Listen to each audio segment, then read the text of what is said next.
There we go. Okay. Yeah, good. So nice to see you all, of course. Um, so any thoughts about any improv stuff that we've done, you've thought of, haven't thought of? Just shout out. Thoughts, questions, something occurred to you?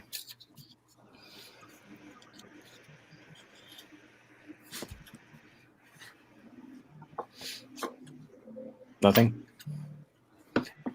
Anything that you've done here or anywhere else that stood out for you that was like, oh, I have that's. a question. Oh, If you are making a troop like the I'm Doghouse sorry, it's Gang. hard. It's a little hard to hear you. Oh, sorry. Is There this you go. better? Much. Okay. If you were making a troop, what is your standard of how many improv uh years or months have they done? It Like, doesn't. That I can't. I was going to mention this um, anyway. We had a rehearsal the other night, and one of the bet. I mean, and people were doing in my team. We're doing what we talk about here. You know, the randomness, the chaos, the order, the specificity, the all the stuff that the scene dynamics. What we talk about here, they were doing. I mean, it's no coincidence because I'm asking them to do it, and all the scenes were wonderful. I mean, like, it's rare that I get to see improv that I would pay to see. Usually, for me, when I watch people do improv, I think, I this is very average. Why should I stay for this? I don't want to. Even good improv, I'm like, I've seen this before. I don't. It's hard to impress me, but that was impressive. And one of the most impressive pieces was done by a trio that we had up there, and John was part of it.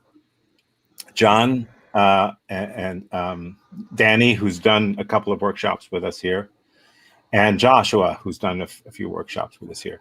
And John and Danny are not seasoned improvisers. They haven't been doing this for years at all. They're the newest addition to our team, and they've only had like maybe 3 rehearsals with us. 2 of them were a year ago. So you'd think that they would be trying to catch up, but they were the ones doing the good work. Everyone was doing good work, but the thing that they did, everyone acknowledged, like, that was the best improv scene ever. That was really damn good. Why? It's got nothing to do with how long you've been doing it. Um, you know, I've been playing guitar a long time, but there are people who have been playing it 1/10 the time that I've been playing it, but are really great because they know what they're doing and they got it right. So it's not a matter of how long they've been doing it; it's a matter of how good they are.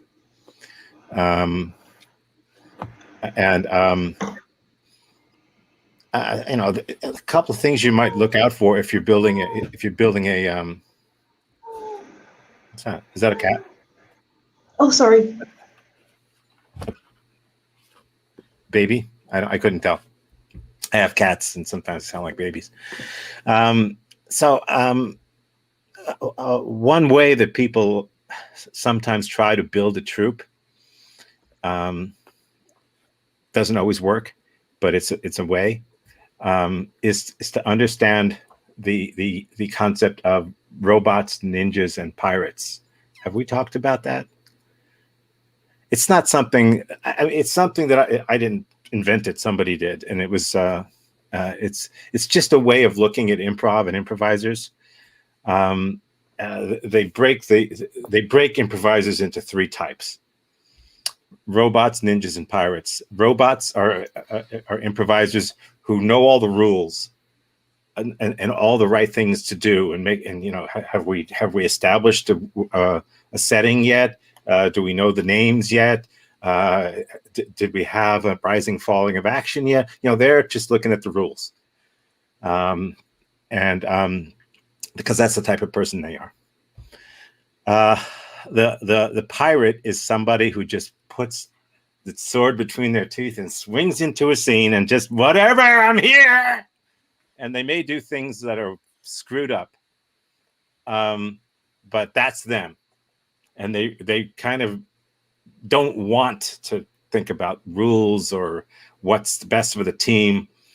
And then it's just, I'm a personality, look at me. And then there's a third type that they say is the ninja, someone who sees what's going on the stage, knows kind of what to do, comes in, does something that's really great, and leaves, or just quietly does the right things, or does things that are helpful, or impactful.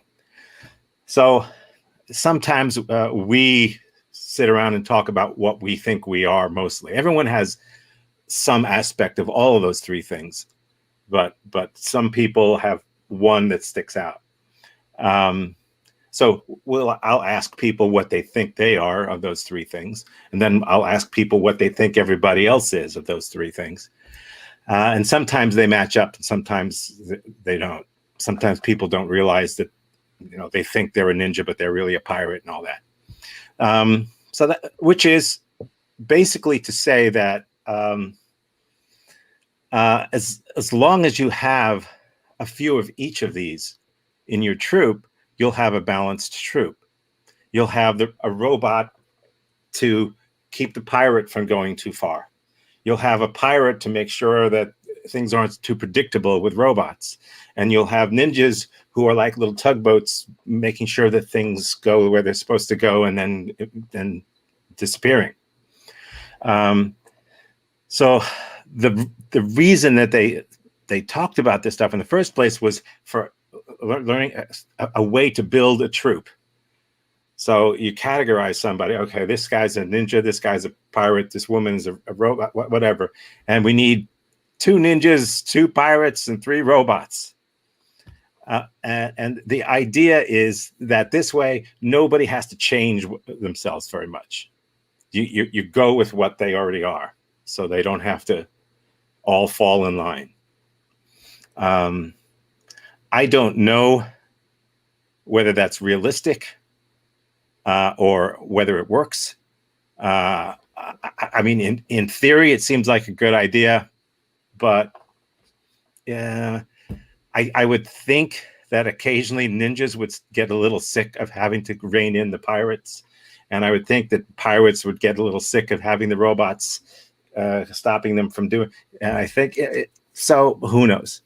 But that is one way to have a deterministic troupe. You say, okay, we got this type, and this type. Let's fill those types. Good. They'll sort it out.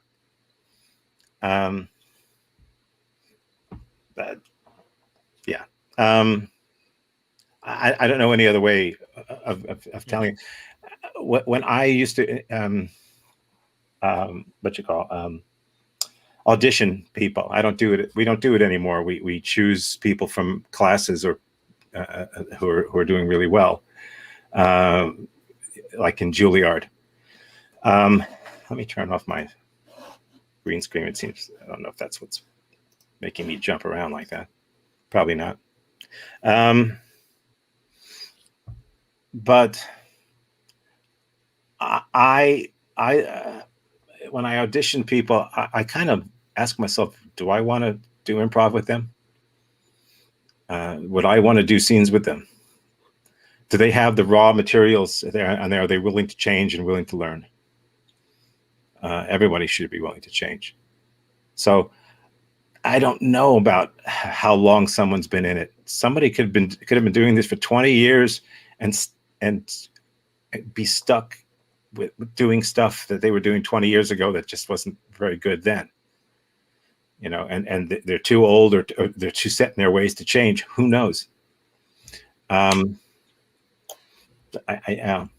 It's an art. It's like building any team. How many older soccer players who've been around the leagues for a while do you put on a team? How many young kids from the academy who this is their first year do you put on the team? How many other players from it's you mix and you match. You hope a few older players will inspire the younger players to get their shit together. You hope the younger players will make the older players run faster. So yeah, I don't know. It's like I said, it's an art. And I think what you just have to think is, what are our standards? What are we trying to accomplish here? And is this person going to help us accomplish that? And if they aren't right now, how long will it take to get them to the level where they can help us accomplish that? That's all I got. I don't know about length of time, though. That doesn't mean anything. I've known people who've been doing this for 15 years who I wouldn't want to step on stage with if I had a choice. Any other questions, thoughts? Do you have a go-to suggestion? For example, when someone is asking for a place, I always say Antarctica or Hanging Gardens of Babylon. Like, do you have a go-to suggestion for people who are asking for prompts? Oh, I see. Well, I'll give you a couple of rules that we try to follow. One, if you're an improviser or an improv student and you're attending a show, do not give input. Keep your mouth shut. It's for the civilians to do that. We don't. For various reasons. One reason being, if the audience knows you're an improviser or finds out you're an improviser, they're going to think, oh, they set that up. So you really should let the people who paid to be there shout out the stuff. But one of the things we do, if we ask for a vacation destination, we don't get the Hanging Gardens of Babylon here. But what we do get are Hawaii and Disney World. So what we'll say, can we have a vacation destination like Hawaii or Disney World, which eliminates those two. You could ask for something that begins with a letter of the alphabet. What we used to do was I don't do this stuff anymore because we've kind of eliminated a lot of the input. We don't really do much input stuff anymore.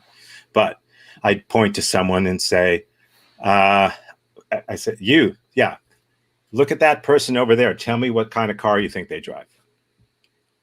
And they say, a Honda. Okay, Honda. What do you think that guy does for a living? Works at a supermarket. Good. Works at a supermarket. Anything, But yes, if there's a suggestion you don't want to get, use it. Give me something you'd find at a home improvement store, like a hammer, because all you ever get is hammer.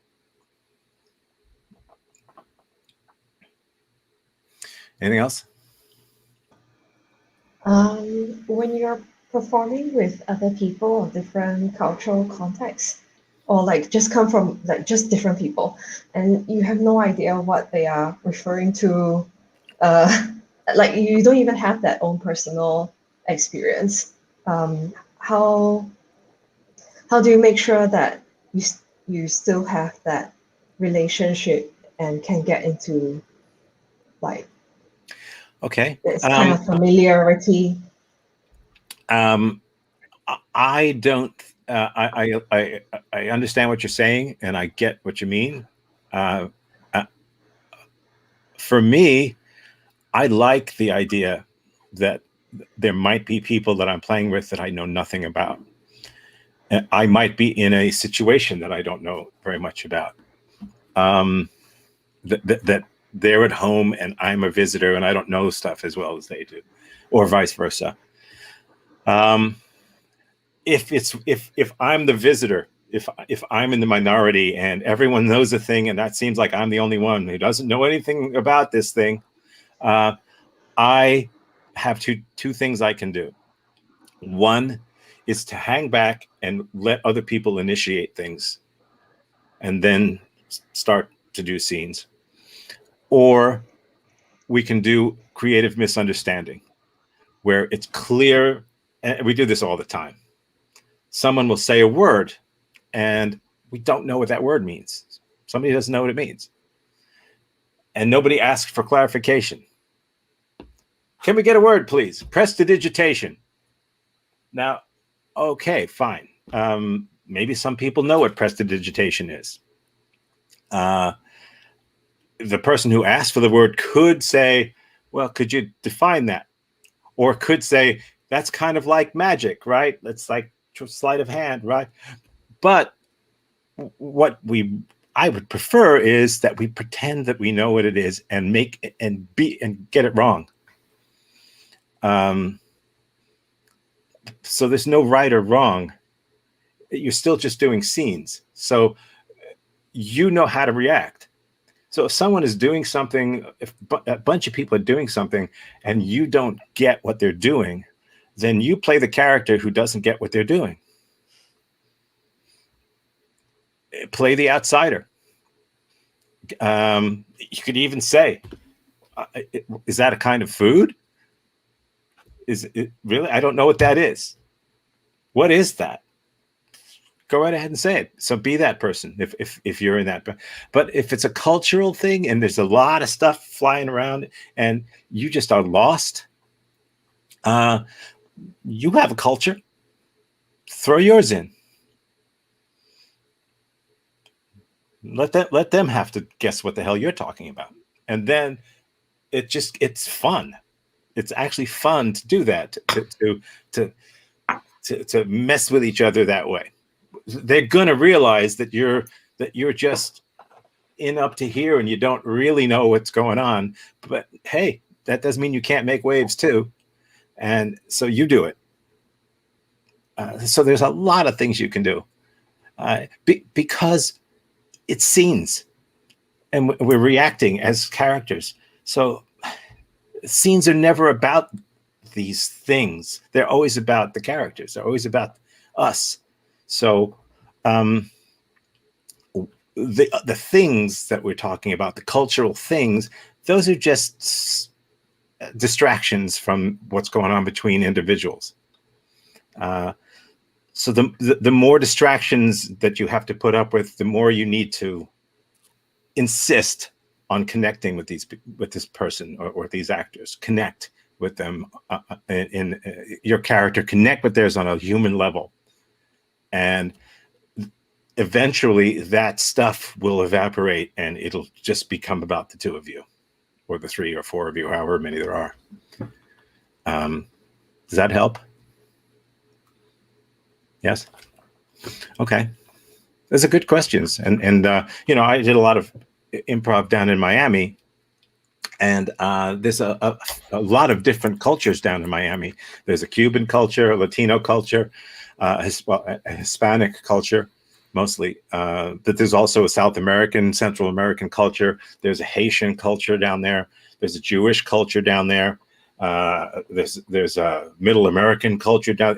There's a lot going on in that. It's a metropolitan area, and there's a lot of different things and languages. And so you deal with that all the time, and you just smile and realize that I'm just going along. I'm doing the best I can on this one, and I'm going to throw in my own stuff, see if they get it. Any other questions, thoughts? Previously, I mean, we mentioned statuses, and status changes, Yes. higher status and lower status. I was wondering if is it possible to have two people have statuses that are not that different from each other, and is that a workable scene? Or or do we prefer like very different statuses between people? Well, I think your director will tell you what's preferred if you have a director. But as for me, I like to do improv that's easy to do.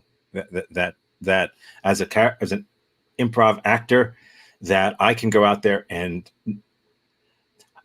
that I'm not that I don't purposely face upstream and try to swim upstream when the current is going that way. I'd like to go to make it easy on us all, to give us the best chance to do the best work, so that we don't have to fight against one another. For me, that's extremes. You know, if you're gonna go. If you're going to be high status, be high status. If you're going to be low status, be low status.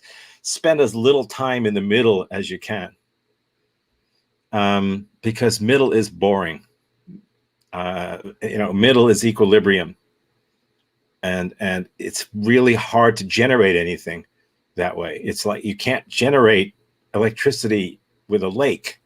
You need a river that flows from top to bottom, and the bigger the difference, the more energy you create, and the more energy flows into your scene. But equilibrium is death. Death is equilibrium. I mean, nothing stop. It goes. That's when everything is at rest. Which is why would you want that? So, no, you don't have to be an absolute monster idiot the entire time, and you don't have to be a cringing, crawling, crying person the whole time. But when you do make a choice, make the choice big enough so that you put some distance between you and the other person, so that they know, okay, he just took high status. So you're going to find times when you're in the middle, but when you do, make it clear to the audience and to the other person. The more these things swap, like I said, the more energy. It's like a pump. The more it pumps energy into the scene, it's just the way it is. I didn't invent that. It's just the way life is. So we're taking advantage of that fact by doing that. Does that answer your question? Yes, thanks. Okay. Anything else? No. Okay. So one of the things we talk about, and I was going to mention that the scene that John, that you did with Danny and Josh, I was going to talk about that. There were a lot of great scenes. We broke up and did trios, which unfortunately doesn't work online, but and everyone was doing great stuff, but this was particularly good, and it was a model of, I don't know if you were thinking this ahead of time. You can tell me if you were thinking about randomness and chaos and order at the beginning, if you're thinking of that way of doing things. But that's what you guys did. Whether you meant to or not, I don't know.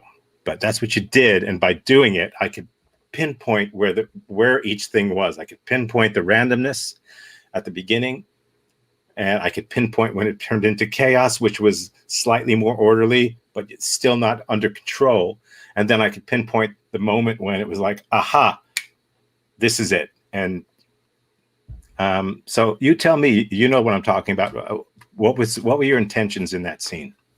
I mean, really, like, I started out the scene with just kneeling and didn't even know where that was going to start from there. And it was after them telling me to go lower was where I realized, okay, this is something. I don't know what's going on yet. They didn't just tell you to go lower. They shouted and screamed at you exactly, to lie down on the floor as flat as you possibly could. Yeah. And I don't think they had a reason for doing that.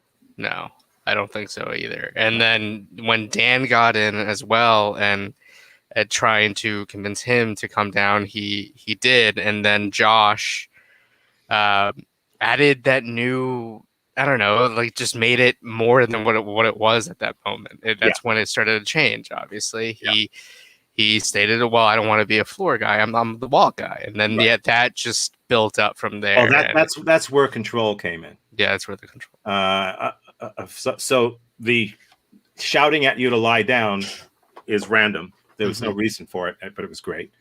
Then when he joined you and you still didn't know why you were doing it, but we got the idea. sort of. And then when Josh came in and said the thing that he said, he was clearly looking at what was going on and said, okay, here's how I can use this. And he did. And it turned into control. So it was like a picture of that flow, which is gratifying when that is so clearly works. So one of the things that I wanted to talk about briefly is the idea of randomness, and is there such a thing as good randomness and bad randomness? And is that even meaningful? I mean, can somebody's randomness be better than someone else's randomness? Any thoughts?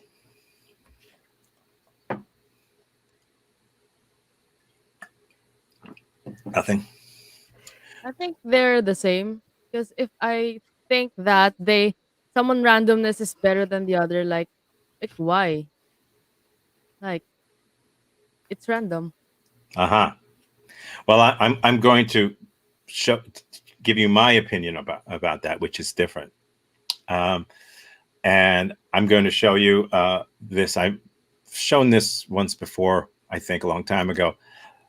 That's a painting by Jackson Pollock, American artist, one of the greatest American artists of the 20th century.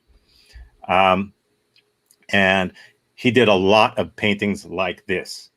He had the canvas stretched out on the big floor, and he would just flick paint all over it and drip paint on it and splash paint on it. And at first, people thought he was out of his mind. And it turns out that there's a lot more to this than meets the eye. In addition to being random, it's also fractal. In other words, if you take a small section of it and blow it up, the patterns are pretty much the same as they are in the whole thing. Kind of like a branch of a tree branches. And if you look at the tree, it does it the same way. And if you look at the little things in the leaves, it does it the same way. And if you look closer in at the cells, it does it the same way. Whatever scale you're looking at it, it's the same. That's what fractals are. That's how things are in the universe. Things work in fractals. They self-replicate. So I don't think he was trying to do that. He just did that. Other people after him tried to duplicate this. How hard could it be? How hard could it be? Well, it turns out that nobody really could. They tried to come up with machines that could do it. That somebody invented a machine that could. They couldn't. Not the same way. His randomness was better than my randomness because he's an artist. So the unconscious things that he's doing better than the unconscious things that I'd be doing because they're based on a deep understanding that he probably can't even explain. If a great guitarist just starts fiddling around, it's going to be better than if I do it. And so how did he get to this point? By studying art. By being able to do the art that everyone else was doing. Being able to paint portraits and to paint pictures of houses and to paint all that stuff and to know what he was doing. You can't just wake up one day and say, I'm going to be this person. You have to earn it. You've got to internalize all this stuff so that when all this stuff comes out of your subconscious, well, it's subconscious, but it's not from nowhere. It's in there. Who put it there? He did. So this is his experience coming out. Nothing more. It's his understanding and of art and his experience coming out. And if he tried to control it, if he tried to say, I'm going to do it this way, it wouldn't have worked because he would have gotten in his own way. But so he input as much stuff and knowledge and ability as possible so that his random reflex stuff is just going to be better than mine. And my random reflex improv is probably going to be better than his because I've been doing it. So the thing that I do automatically, it's not really automatic at all. It's stuff that I've programmed in my head from experience, and I don't realize it's there because it's subconscious. But when I need it, it comes out. But it can't come out if it's not in there to begin with. It's the same thing with this guy. So you want good randomness? Do good improv with good improvisers a lot. Talk about what you do. When you've done it, get the director or whoever to give notes and say, this is what was good, this is what needs improvement. This is how it felt. This felt good. This didn't feel so good. Doing it with these 3 people feels good. Doing it with these 2 people doesn't feel so good. And over the years or months or however long, your randomness will suddenly start to be better, more useful, based upon some knowledge that you have, that you're not consciously directing, but that comes out of you because you put it there in the first place. You're like a library. And if it's a great library, I could close my eyes and grab a few books, and I'm going to grab great literature. If it's not, I'm going to grab shit randomly. So how do you make sure that that your randomness is better? Just do it a lot. Recognize when it works, admit when it doesn't, and eliminate the things that don't work for you. Eliminate them. Stop doing them. Because if you do things that don't work for you a lot, they're going to become ingrained. They're going to become pathways in your brain, and they're not helpful. So eliminate the stuff that doesn't work. Stop doing it. Stop doing crap. Don't do crap improv. Do good stuff with good people. The more you do it, the better your randomness will be. Does that make any sense? Mm-hmm. Yes. Yes. Yeah. So is human randomness random? I mean, a lightning strike is random, but is human randomness random, or is it just unconscious? But still, it's slightly predictable. It's hard to know. But I know a lot of improvisers, and I know there's a whole lot of them that the minute they walk on stage, I know what they're going to do. I know exactly what they don't know what they're going to do. I know what they're going to do because that's what they do. They follow the path of least resistance, like a raindrop going down a window. And they always follow the path of least resistance. They do them. This guy does him. This woman does her. That's what they do. If you can figure out a way to not just do you, but to do characters, then your randomness will be random and more useful to you and everyone else. That's something to think about, I think.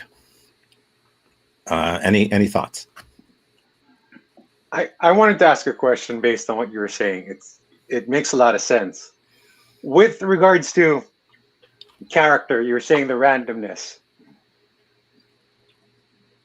So I was reading, like, with Robin Williams, he kind of said that he had different characters in mind, and when he hits a certain scene, he knows which character to pull out. What are your thoughts on something like that?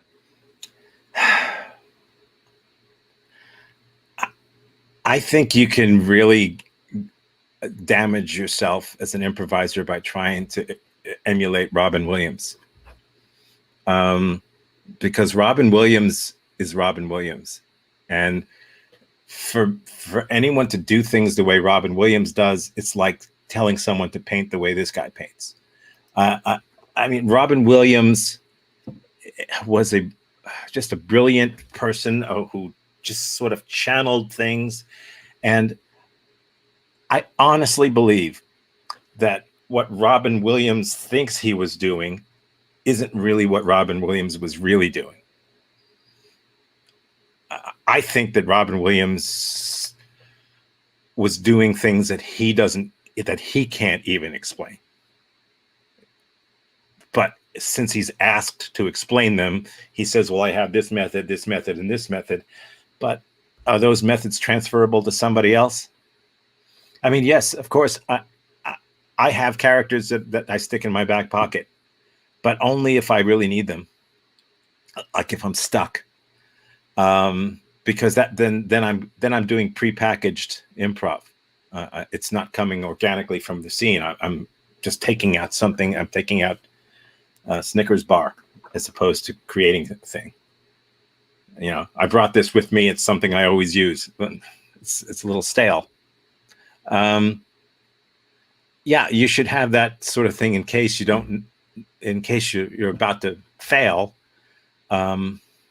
or just so that you can, I don't know, feel confident. But I've seen Robin Williams do things, and when he was at his best, it's when things were just coming out of him, just coming out. And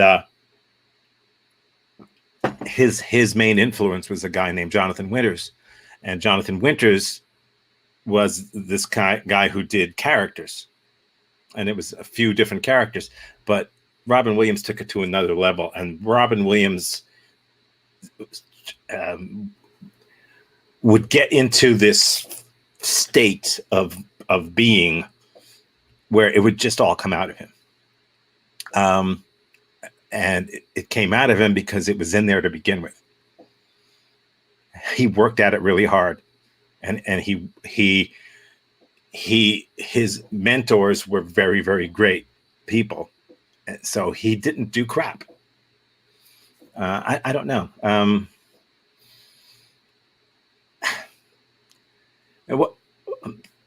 Yeah, I mean, of course, you can have characters, and when I do a female character, it's often a particular way and a particular voice and all that. It's just to indicate that I'm female, or if I'm doing a Southern character, if I'm doing a British character, I'm certainly, you know, I do those things, but I don't really plan it, and I don't really work on it. I don't, you know, spend any time perfecting any characters. Because then if I do that, then what I'm going to do on stage is going to be pre-thought of. And to me, that's the opposite of what we're doing. To me. But, you know, that's great for sketch, but to me, I think it should come out more naturally. But if that's what you need to do to program yourself with these characters, then do it for a couple of years, and then they'll be in there, and then you can stop thinking about that, I think. I don't know. Any other questions? Or did that mean anything to you? Anything else? Thanks. Yeah. It's tough to compare Robin Williams to people. It's like Jimi Hendrix, you know. It's a little, you can't learn how to play guitar by watching Jimi Hendrix. Anything else? Last question. Can you tell us again what is a crap improviser is, What is or what? a crap? When you say someone's doing crap for a crappy job, like what you have like specific or Well, everyone has their own opinions, and I can only give you mine. It's for me, someone's doing crap improv if they're trying to be funny and just trying to go for the joke, if they're throwing their scene partner under the bus to get a laugh, if they're not listening, if they don't change, you know, their improvisers that supposedly are good, who I think aren't, who when they go out there, they have this thing in mind that they're going to do tonight, and nothing you as a partner can do is going to change it. They've put themselves on a railroad track, and that's what they do. They're going to do them. And you can hang around and watch, and you can help, but you're the assistant, and they're just going to do what they do, and just stand back and watch how brilliant they are. To me, that's crap. Someone who doesn't listen. I mean, you put an improv table in the middle of the scene, and they keep walking through it. That's crap. Just people who aren't present. They're not present there with you. They're not ready to go. It's like if you ever watched a hockey game, with people sitting on the bench, they're going to jump in and out at any moment. They don't have to wait until a whistle is blown. Somebody comes off, somebody comes on, somebody comes off, somebody comes on. It's constant. So if you're sitting on the bench playing hockey, at any moment you could be in the game. So you can't just sit there chewing tobacco and reading a book. You got to be involved even when you're sitting on the bench. And that's the way it is with improv, And if you're not, if you're just like, oh, I did my thing, let me just go grab a soda while they do whatever it is they do, and I'll come back out and show them how it's done. That kind of shit. To me, that's crap. And it's just doing the same old thing and never learning. Never trying to learn, never trying to change. It's creativity is about change. If you're not willing to change, why are you doing this? If you're going to be the same when you leave an improv show stage as you were when you walked in, you're not doing improv. I don't know what you're doing, but it's not improv if you leave the same person you came there as. It's supposed to change you, even slightly. Does that help at all? Does that make sense? Crap improvisers are selfish. Good stand-up comedians are selfish. That's a good thing to be when you're a stand-up comedian. It's selfish. You can't rely on anybody else, which is why stand-up comedians don't make very good improvisers. Because they're just trying to do jokes. They're trying to be the funny one. Okay, there's two of us. I'm going to be funny. Can you be funnier than me? Okay, then I'm going to be funnier than you. That's crap. Does that make any sense? Okay. Well, a little philosophical, but what the hell?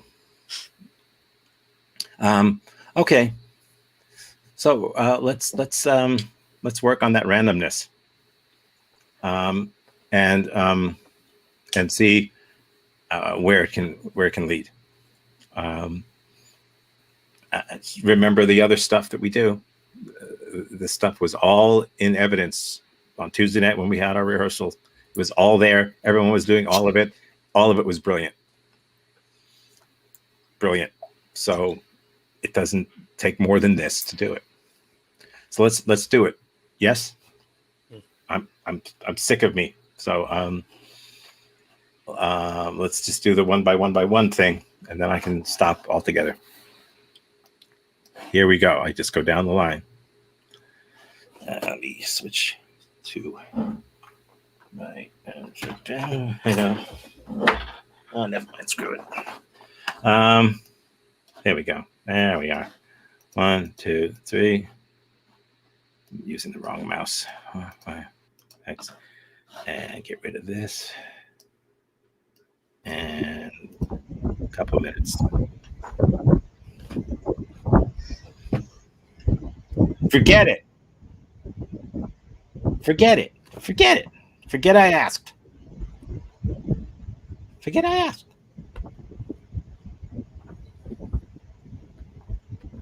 How dare you! Just forget it. No, just forget I asked. Go out. Go out. No. We're not doing this. We're not doing this. Forget I asked. Okay? I just thought maybe.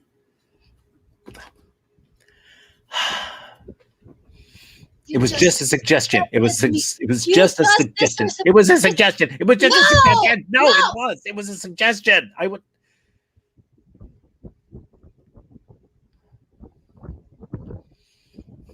You hurt me. I just thought maybe for one weekend you could stop being a vegetarian. Just one weekend. You know how important for me vegetables are. They are like my children. Why would you want to eat your children? What are you, a spider? We've been married for 25 years and still you didn't accept what I wanted in life. My passion. Not everything has to be 100%. Here. This is a hot dog. Just one bite. One bite is all I'm saying. A compromise. Okay, Yeah. I'll compromise if you eat vegetables too. I'll eat vegetables. I will eat vegetables. Okay, because you're secondary to the love of my life. Here. I'll compromise to make this work. Here. Okay. I will eat vegetables. They look like a log of a tree. I know. If you can eat that, you can eat anything. Like an intestine of the body. It is. No. Yeah. Bodies are beautiful. French fries are vegetables, right? Huh? I mean, potatoes are vegetables. They're not animals or minerals. Okay, they sound okay. That wasn't that bad, was it? Yeah. Thank you. No. Thank you. I hate it. I want it gone. What? I'm sorry. So sick of this stupid mouth. Oh, it's the How do you mouth. think I'd look without it? Can I pull it off? You can't not have a mouth, Sharon. But I hate my mouth. I know, It's but like, you can't not have a mouth. I mean, maybe I can reshape it. just you know what? Just do what I do with my mouth. Just forget it's there. Just forget it's there. How can you forget your mouth is there? I can't forget my mouth is there when I'm with you because you don't stop mentioning mouths. So I think about mine now. It is disgusting. It's like a big hole. It's a hole. It's like a sewer. It's like I've got a sewer in my face. There's all kinds of bacteria. There's outside bones. Bones should be inside. Where's the outside bones? Where's the outside bone? What are you talking about? They're not bones. They're not bones. Can you see any other bones in my body? You only see teeth. That's just not right. Oh. I think I'm gonna have them pulled at least. Don't. You really, I think you'll regret that. But then I won't have the outside bones anymore. They're not outside bones, Sharon. They're not. They're teeth. Okay, they belong there. Dogs have them. Rats have them. Cats have them. Piranhas have them. There's a lot of things animals have that we don't because we're more civil and we know that it's disgusting. Like, eating your own poop or whatever, like some dogs do. Like, well, if you didn't have a mouth, you wouldn't eat your poop. That's for sure. That would stop some dogs from doing that. Yeah, it would stop anybody from doing that. Really, if you didn't have there's no a people mouth. doing that. But then You're not doing that, right? No. Okay. Okay, good, because mouths are disgusting enough as it is. Oh my god. Like, I know you can get like a Oh tube, my god. and I'm gonna throw up. there. throw up. It's gonna come out of my mouth. Oh Like no! like Oh, a that's the sewer, worst like a thing that sewer in my goes with face. mouth. My sewer's gonna explode. Oh gosh, Oh, no! God. Maybe get rid of your mouth. Maybe.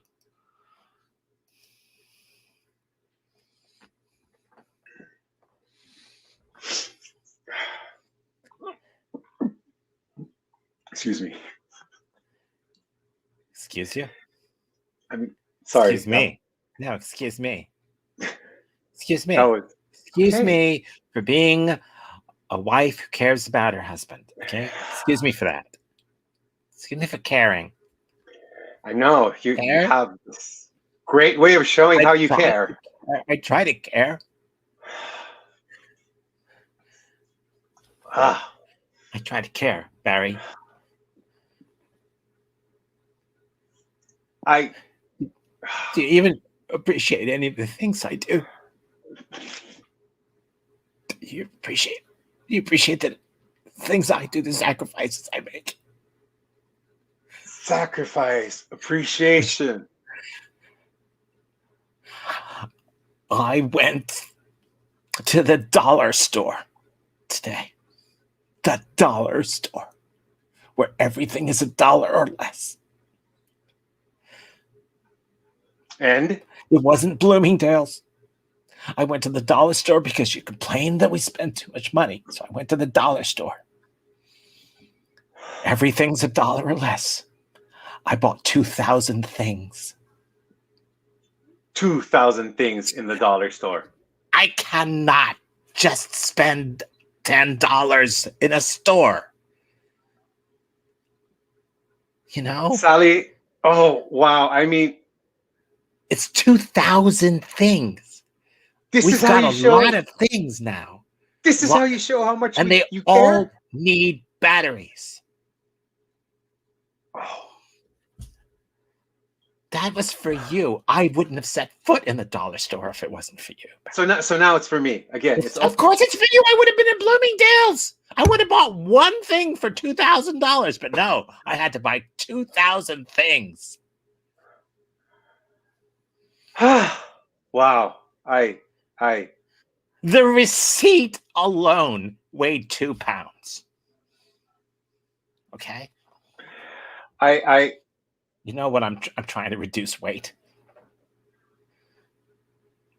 I am at a loss. I just 2 words, Barry. 2 words. That's all I'm looking for. Thank and you, in that order. Just more like hoarders show. That's what's happening. hoarder? Hoarder? No, I'd be a hoarder if I intended to keep any of those things. I And have so- to make 2,000 friends so I can re-gift those things. Look at what I do for you.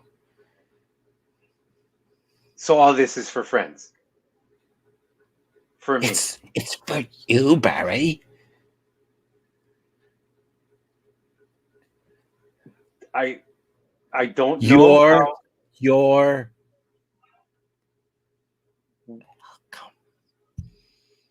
Well, de nada. okay. Well, I can't. I see how thrilled you look. I see how thrilled you are. I can't stay upset with you. You know that. I bought 3,000 things.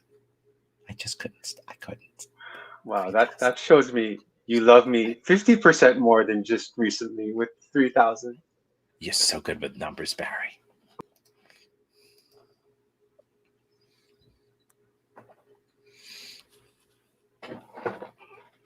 There's a blood on your forehead. What? There's a blood on your forehead. Blood? Yeah. Blood. What? Yeah.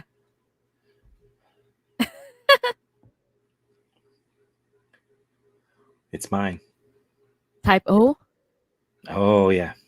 Oh. Oh yeah. I cut myself shaving again.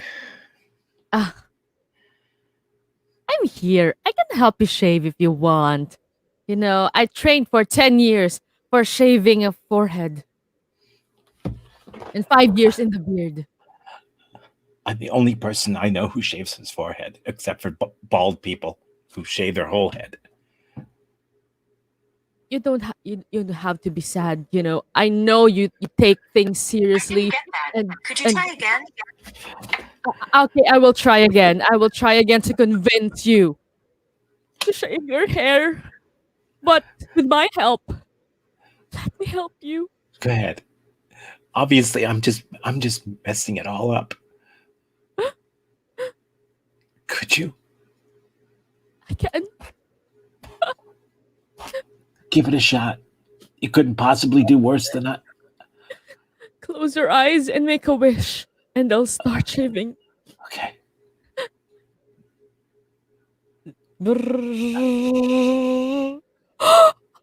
look at look at the first strand. Look at the first strand.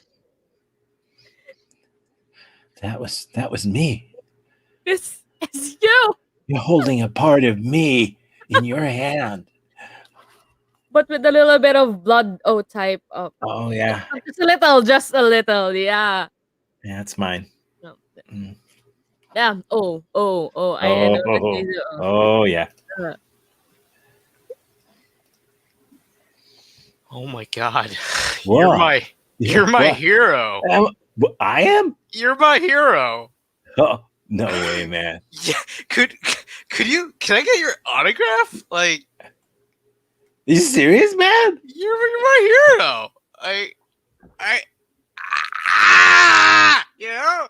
This is I mean, I was a high school quarterback, but that was years ago. Yeah. I mean, it's a long time ago, man. I know. I mean, it's been like 20 years, but like I followed your every decision, you know? Like, Yeah. finally. Peter, right? It's Peter, the guy who used to stand on the sideline going, yeah, and stuff Patrick, but you know, it's cool. Patrick. It's close Patrick. enough. You Yeah, got it, Peter, P. Patrick. You almost got my name right. It was a P. I knew it was a P. Oh my god, my fucking hero knows my name. All right. Okay. I don't live anywhere near there anymore.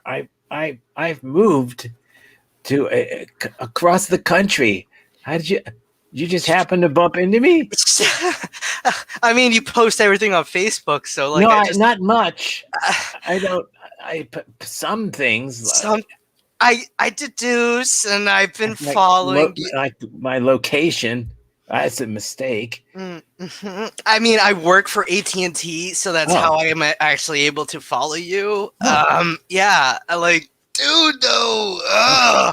Okay. I'm not a quarterback anymore. I haven't been a quarterback for 20 years. I'm a sales rep. Okay. I know. I've been following your career. It's not really a career. It's just like a job, you know. A job?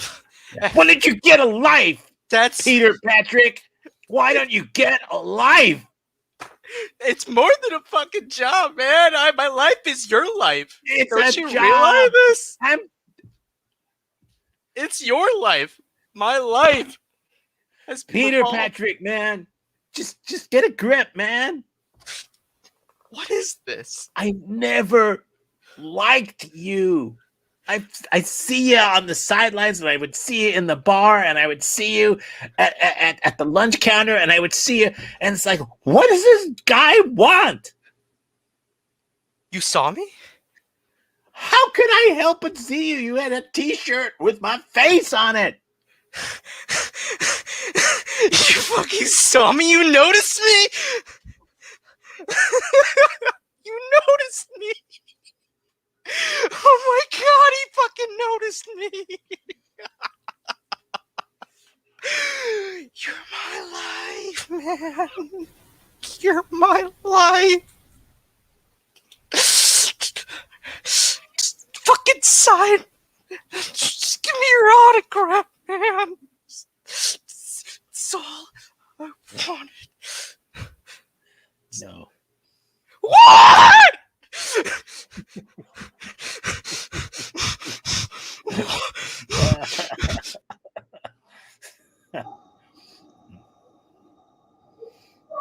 Why didn't you call me after my operation that day? Why didn't I? Or why did I? Why didn't? Why didn't you? Are you even friends? Oh. Oh, I I don't deal with that sort of thing very well. Mandy, I'm sorry. I just, yeah. I just don't deal with it, you know. Like if the news had been bad, like if it had been bad, it would have I needed to, it would have ruined my day. I would have felt really bad, which would have really, I mean, my clients would have seen it and I would have lost a lot of money if I felt bad. So, man, I can't be around negativity, you know me. So, like if it Yeah, had been but you bad. didn't even call me to follow up. You're my dentist, Tom. Am I though? I mean, I am, but I mean, when I'm not actually, I mean, when there's no actual appointment and I'm not actually there with you, I'm kind of not anybody's dentist. I'm just kind of, I'm just me, you know. And it really, I'm glad everything worked out. I just thought we had a connection. You tell me everything while you're doing my teeth. You give me souvenirs every year, like those little cups with like your picture on them. Yeah, right. Yeah. Oh, it's cool. They came out really well. Yeah. I just thought we had more.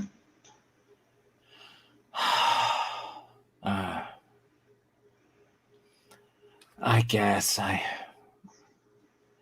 don't even like to look at the x-rays, you know, because it could be negative. It could be like, oh, that is an impacted wisdom tooth, or oh, she needs root canal. That's going to ruin my day. And so I don't actually look at your x-rays before I work on you. I just kind of, like the dog, I'm like the tooth whisperer. I kind of can tell. I mean, I do take the x-rays, but I don't look at them because they're bad news. Have you ever seen x-rays that weren't bad news? They're bad news. I can't take the negativity. You know what? That's why they call x-rays negatives. I have something new for you though. Oh yeah? Gold teeth. I want gold teeth. Gold teeth. Like coming out of it like. Okay. That's very positive. Gold is good. Gold is positive. Like, Academy Awards. It's we can do that. Okay. Yeah. So will you take my appointment now? Yeah. Hell yeah. Yeah. This is gonna be a good day. We're golden. And, right? and we can pick up where we left off. Like you telling me about your ex-wife. We left off with you spitting blood, but I know what you mean, metaphorically.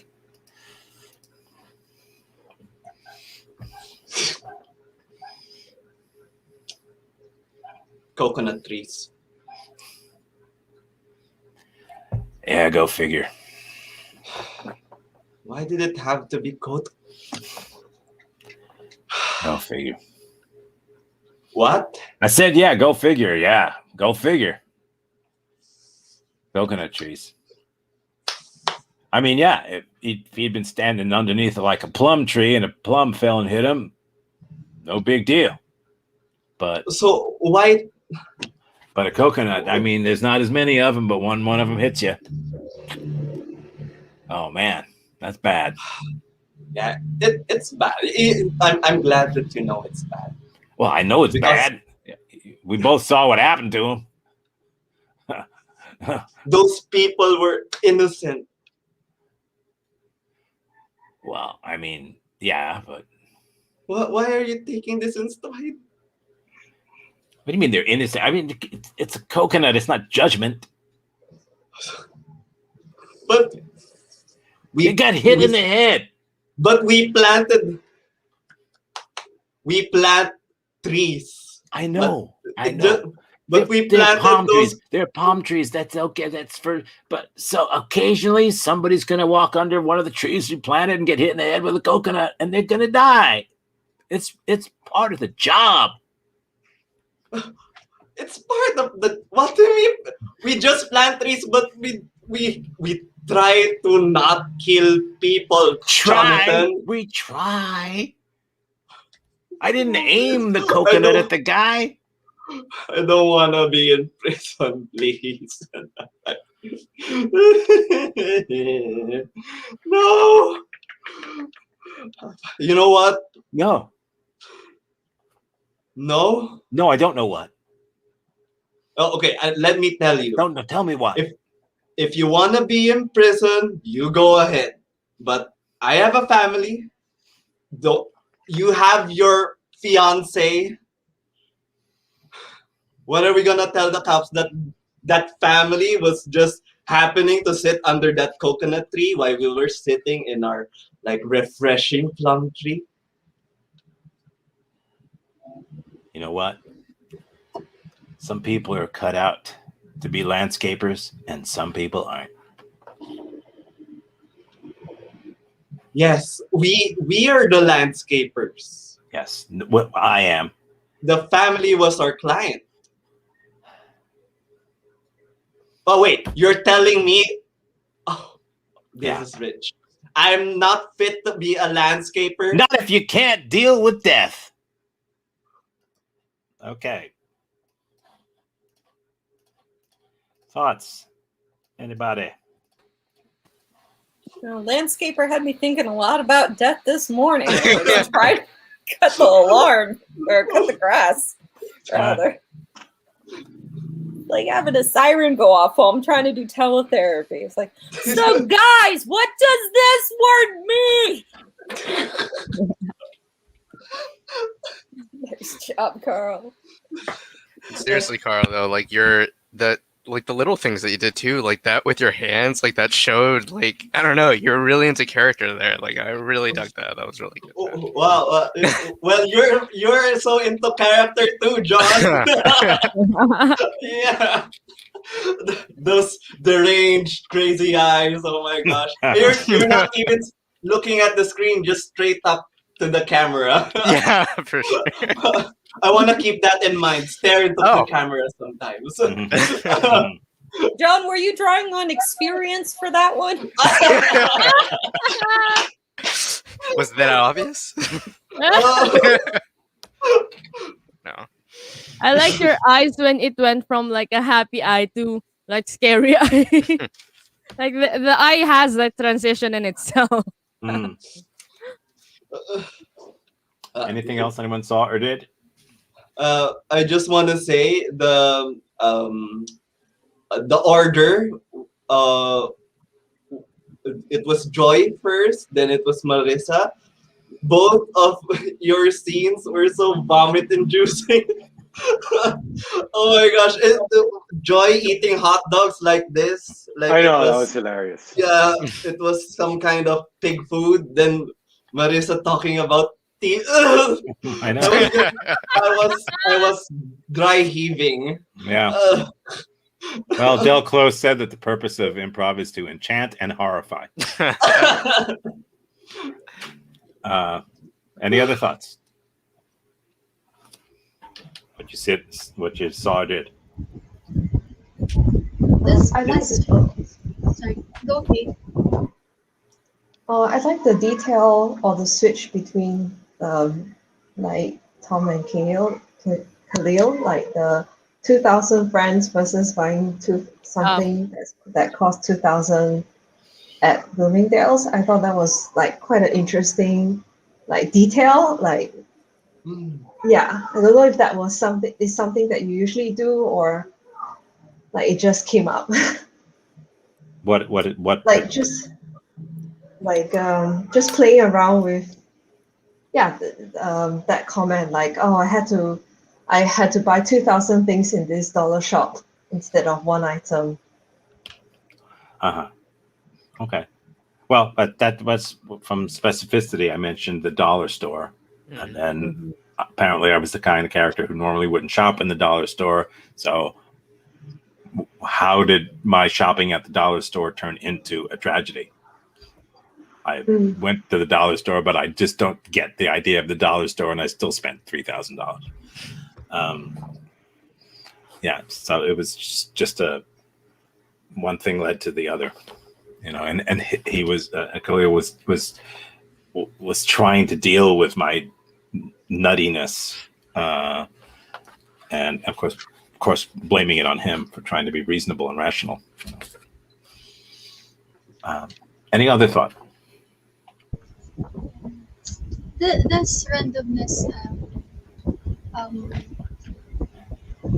can you do things that are not like identity based? Like for example, me as an improviser, I usually go to scenes of like husband and wife or like partners. Can like um with without the like ano ba to? Lord. How can you like do randomness with a subconscious thinking?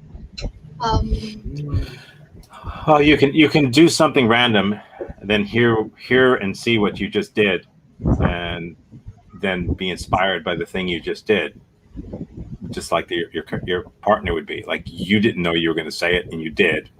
Now there it is. And you can try not to play something that you normally play. Women have it a little tougher in improv. Maybe that's changing, but in improv, your other character, if it's a male character, even if it's a female sometimes, will always make you the wife, the girlfriend, or a nurse, or sometimes a prostitute. It's always that. They'll never make you the doctor. They'll never make you the CEO. They'll never make you a guy. They'll never make you, no matter what you do, you're going to get stuck being that. So if I were a woman in improv, I would do my damnedest to not let that happen, and to defy stereotypes as openly and as quickly and as forcefully as I could, to make sure that doesn't happen, because it will. It's just the way it is. Defying gravity. What's that? Defying gravity. Man. Thank you. Okay. What? Just following up on Joy's question about randomness. So does when so we value randomness. So does that mean that as much as possible we go into the scene not knowing like what we're gonna do, or is it just in between the scene? We do randomness in between the scene, because just to share, before going to the scene, I was trying to encourage myself to think randomly. So I wasn't thinking, oh, I should do this, or maybe this is my character. So I just blurted out coconut trees. Good. Well, it's hard to do, to think randomly.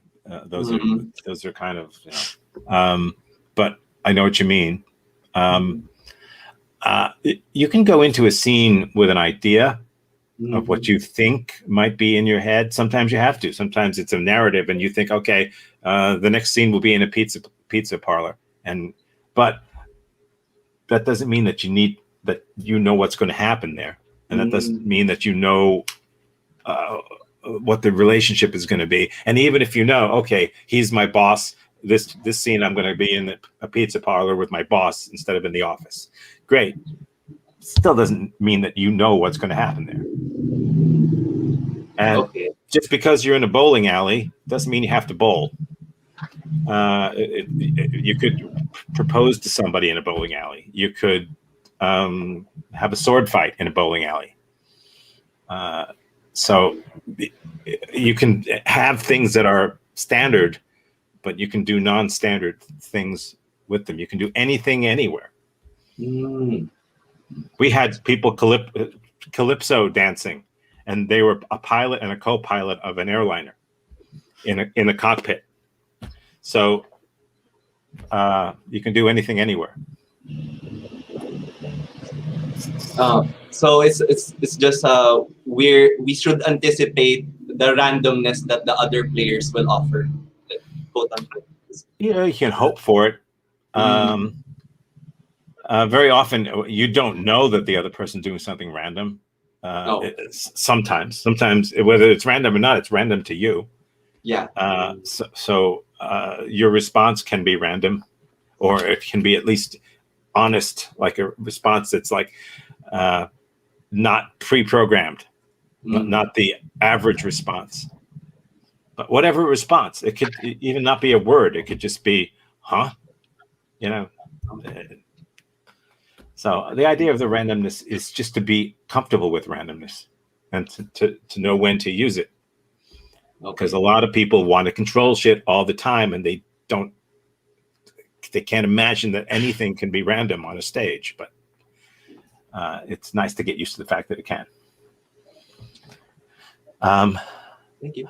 Okay, let's pair up. You get 3 minutes. I'll get out of your.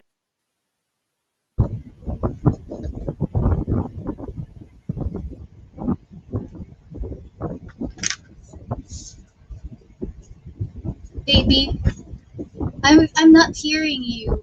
I'm not hearing you say something. I'm sorry. I've just been so afraid to like get it out. Because you're not trusting. You're not trusting. You need to trust. You're right.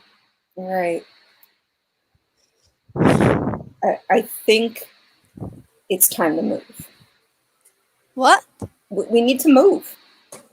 Yeah, we need to move because we're in this like 100,000 steps going to that statue. Oh my gosh, I'm so Yeah. glad you agree with me. Yeah, you need to move it. You need to trust yourself. Yeah, because I mean, all the stairs, you get the tourists coming to see all the statues and decorations. I want to be away from that. Yeah, I know. But we need to move because I need to eat and pee, and the restaurant is downstairs. How about you? Why do you need to move? Well, for me, I just want some quiet. I want to listen to the birds outside. Hear just the wind. Oh, if you're not if you're really in a hurry, I could like push you downstairs if you like to. I mean, it's a lot of stairs. Yeah, you could just roll around like a stunt woman. Yeah. You think I could? Yeah, let's I've been try. getting better with my somersaults lately. Yeah. Okay, ready? Wait. One. No. Hold on. I gotta prepare myself. If I'm gonna, I got. It's fun. You should like soar high. I know you could like fly in the cliff. Yeah. So in these stairs is equivalent to a cliff. So It's a long way don't down. be afraid. Come on. You want to come with me? We could try. Together. Okay. So I'll hug you and you hug me and let's roll. Yeah. Okay. Ready? You ready? 1, 2. Wait a minute. I just want to scream out my nervousness. Okay. 1, 2, 3. Wait. So screaming. The screaming part. I can't. Okay. So we'll not scream.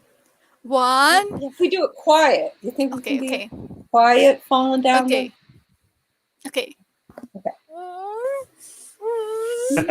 Scene.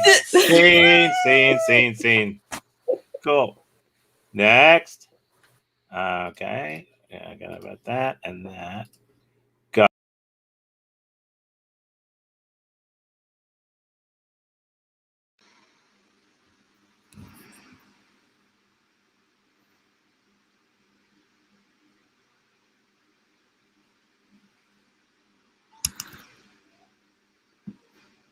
Oh, I don't know why all of a sudden I can't hear you.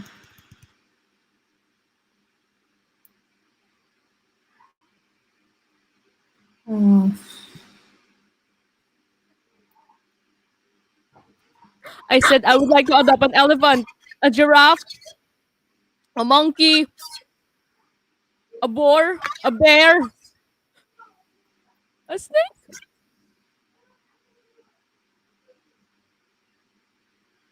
I don't need your permission because I will. I'm just saying it to you. um, okay. A rabbit? Okay? Okay? A rabbit. Yeah. Okay? Okay? Okay?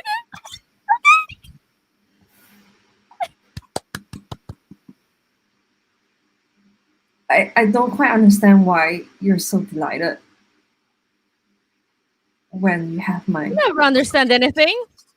That is why I'm not asking you for decisions because you never understand a thing. But you just asked me. I'm just telling it. In an asky way.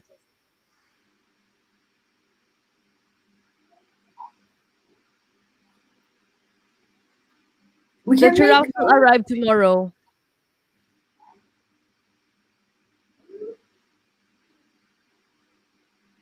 Okay. Okay? The giraffe. Okay? Okay? Okay? Okay! Woo! Okay!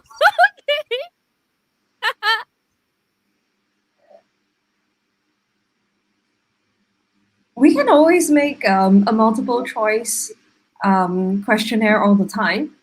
And you can just fill it in. Then it doesn't. Then you don't need to ask me anything. You just fill it in and then send it over to me.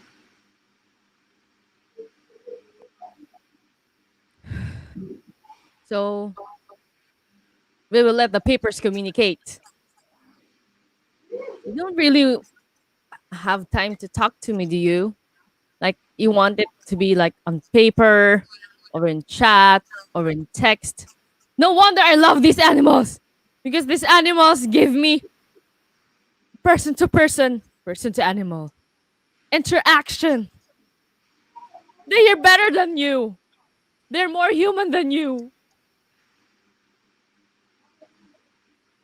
But I'm not a good talker. Like when I lost my voice the other day, I mean, you can tell now I'm even like, I find it even hard. Like maybe we can just use like sign language or like. Man, we can. You can get out of your box and just be present with me.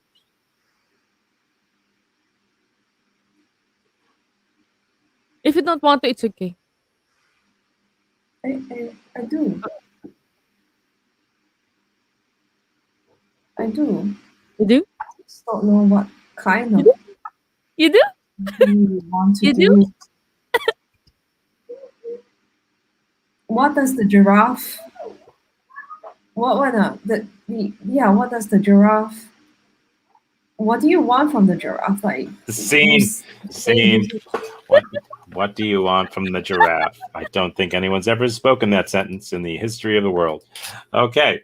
Oh God, look at me. It's just me. Hey, I'm going to do a weird thing here because you can handle it.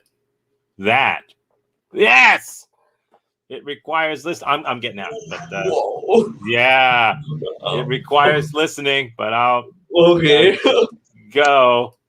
Wait, Internet. no, wrong thing. Wait, that was the wrong thing. Go! Wait, not that, not Go! that, not that. Wait, no, I don't want. There we go. I'm pushing all the. Okay. Ears.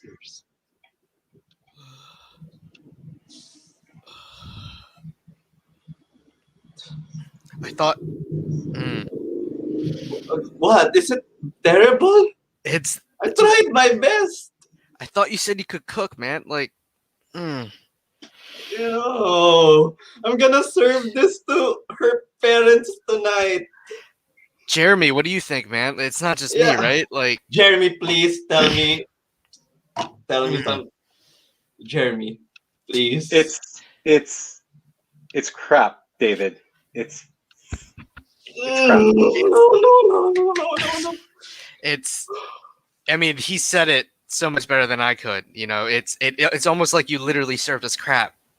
You know, Dave, like, bro, what?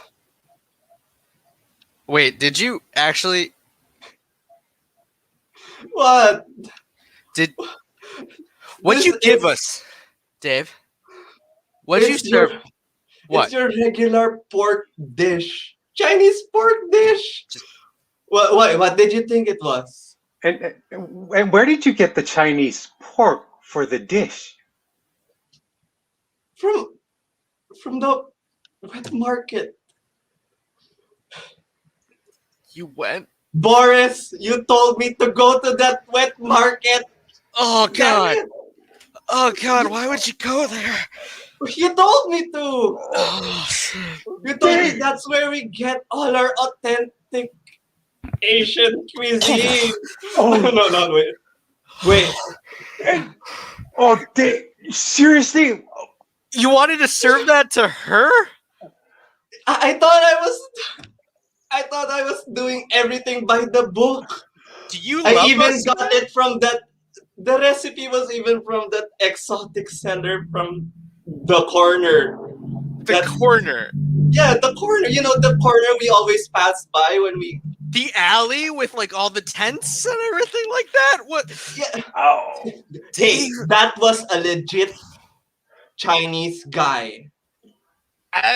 He was selling authentic recipes. He was selling he was selling authentic recipes. Yes. There. Yes. Yes. What? You watch movies? Do you think like exotic mystic people who are authentic just sell it on a kiosk or something? Yeah, They usually come from shady places. I'm pretty sure the Wait, point wait. of those movies are not to get the shady things from those guys. I mean, oh God. What are we gonna Yeah. do with Dave, man? It's Yeah. like You're messing with me, right? You're just messing with me. You know, you just don't want me to be with Margarita. You're messing with, or First Really? of all, first Mhm. of all, Margarita, really? Like, you think What? you have a chance with her? Dave. and second of all, yeah, it goes back to the first of all. You Yeah, really right, think right? you have a I mean, chance with her? clearly, she's you guys suck. I want to be with Margarita. I knew you could do it. I know. Thank Yes. you, thank you, Lord. The Thank you, Carl, for being involved in another vomit-inducing. Ah, so cute. Oh gosh. That was fun. That was pretty good. Oh. I was laughing. It definitely was. It was a legit Chinese guy. I was thinking all the time, was this okay? Was this okay? I'm not It was great. stereotypes and stuff. Okay, so let's do the wrap up. We'll start with right there. John, you're the first one. So just any takeaway from anything at all? I guess, yeah, just to delving into the randomness. I mean, sometimes it could be just an action, it could be a phrase. Just go with it, stick with it, and anything can come about it. So Yeah, it's something really important to learn. yeah. Just don't be afraid of it. Not you, but anybody. Don't be afraid that there's no control for a little while. It's like flying a kite. Kelly, what do you got? What stood out to me was like the horrify, that whole thought of horrifying too. It's like this. Well, there's an enchant part of it too. Yeah. Just Yeah. horrify. But the mixture. It's like Yeah. this workshop was brought to you by Pepto-Bismol. It was nice. It was fun playing it, and I enjoyed it. Thanks. Yeah. Carl, you got. Yeah. I just want to say I enjoyed that scene with John and Khalil. In my experience with online in the jams, three-way scenes don't usually work well for me No. because I have a hard time catching up, especially with the internet. But yeah, this session about randomness for me was very it was kind of personal because yeah, I always struggle between, do I prepare ahead of time or do I not? Do I make selfish choices or not? But then again, yeah, just go with the randomness in between the scene. Be respectful of the other person's choices as well. In that way, you both support others being randomness. Yes. Yeah. So Yeah. that's Good. Cool. Joy, what do you got? I love what you said about you got to earn it, the randomness in the art. And from that, I learned that to trust oneself. Na you are capable of doing things that are like in improv, and you don't have to plan things out. Because I feel like I really suck at like not realism, the scene that are not real, and then real in like day-to-day basis I type. see. Yeah, so when I like in vibe randomness, and like you gotta earn it and all, and like just affirm my mindset that I can do it. I love it. And I also want to add, like, being a woman, you need to, like, I need to like break stereotype, and the that I could like do things that men can do too. Yeah. yeah. Yeah, I don't know how it is where you live. Here in the States, at least it may be changing, but improv has been like a male dominated thing for a very long time. And women join the troops and all that, but they have to act like the guys do, and they have to fit in like that. And it's really, it gets to be annoying. But I think a lot of women now here are starting to catch on to that and are not putting up with that crap anymore. So it's that way in not just improv and everything, but in improv it's kind of like that, and you've got to fight it and just not let it happen. If I may add to that, Tom, just to share from the experience here in the Philippines, me personally as a male in the Philippines, I don't think we are as stereotypical of women as I think at least. But now with our discussion on that, I'm more aware of the choices. I want to be more aware of the choices that I endow on my with my female fellow improvisers now. Mhm. So yeah, just to become more aware. Okay, thanks for mansplaining that to Joy. I didn't mean to I'm mansplain. kidding. I'm kidding. Thank you. Of course, all the men are on the top row and all the women are in the bottom row. Typical. Oh. Marissa, what do you got? I like thinking about how nobody's randomness is truly random. That library metaphor was really resonated with me. And there had been a game that back in the classes at the studio, I remember doing a couple times with like Casey and the other students and all, where we'd go around to the next person and like you just say the word that comes to mind from what they say, and like you see how the path connects, even though it seems random to the next person.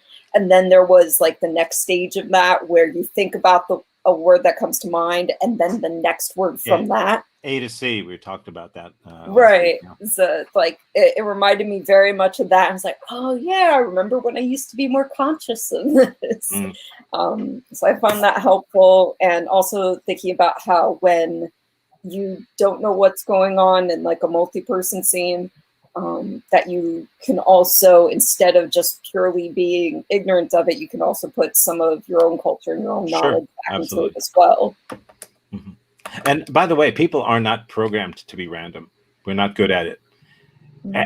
Get a crowd of people and point to somebody and say, tell me the first word that comes to your mind. And they're going to stop and think about it. I guess it's store. Well, you had to think about it, then it wasn't the first. Not asking you to think of a word. Say the first word that comes to mind. They can't do it. They can't. So we're not really good at being random. Andy, what do you got? Oh, that you must play scenes with good improvisers, and thank you, Tom, because of your platform, because we're able to have scenes with good improvisers. It's true. You do. You do. These are good people. Yeah. Yeah, like without this or online improv, we won't be able to like practice the craft that we really love. Uh, It's like anything. I mean, I got to play hockey with NHL hockey players. I don't know if that means anything to you, but professional hockey players. Years ago, there was a hockey strike. They were on strike, and so a couple of them would come out and join us to play. And playing with these guys, well, you just learn a lot. It's better.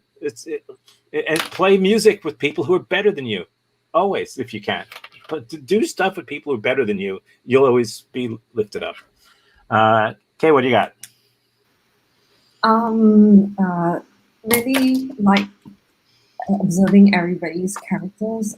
That's still something I'm trying to work on, which is being more specific and trying to expand like from there the characters. So like thank you for everyone. Yeah. Cool. Okay. That's it. That's all I've got. Go forget everything that you heard or saw, Carl, so that you can eat later. Me? No, I actually have pizza here right now. So I gotta keep it down. Yeah. Okay. Good night. A good day. Good day. Good night. Good day. Thanks, Tom. Thanks, everyone. Thank you, everyone. Thanks, everyone.